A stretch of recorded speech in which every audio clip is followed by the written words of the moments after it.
Consulate General of India, for giving me this platform. So we are gathered here today to recognize the immense efforts of Gandhiji in leading a national movement of Ahimsa.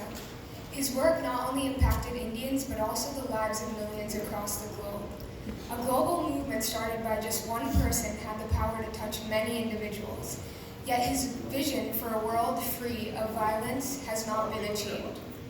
So it is time for us to accelerate a new global Ahimsa movement that was sparked out of the need to speak out for the most oppressed beings on the planet. Gandhiji's movement was to gain freedom for India. Our movement is to gain freedom for animals and freedom for the planet. This can only be achieved by envisioning a vegan world. My journey in the vegan movement, one of the fastest growing movements in the world, began when I had a chance to meet Neetuji and Avinashji from World Vegan Vision at an International Day of Yoga event. That has remained a major turning point in my life, and I went vegan immediately after the event. I have now learned all the facts that I need, and I've understood the reality of the meat, dairy, and egg industry, which meant there was no good reason for me to continue eating animal products. But being vegan wasn't enough.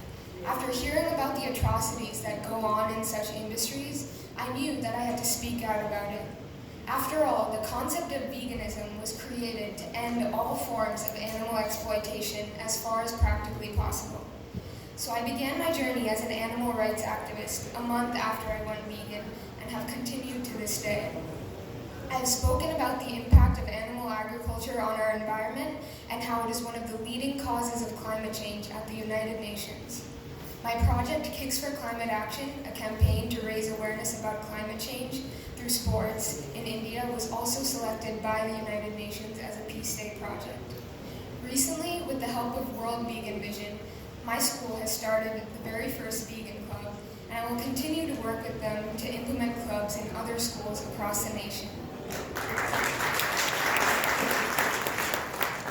Gandhiji himself explained that the greatness of a nation and its moral progress can be judged by the way in which its animals are treated.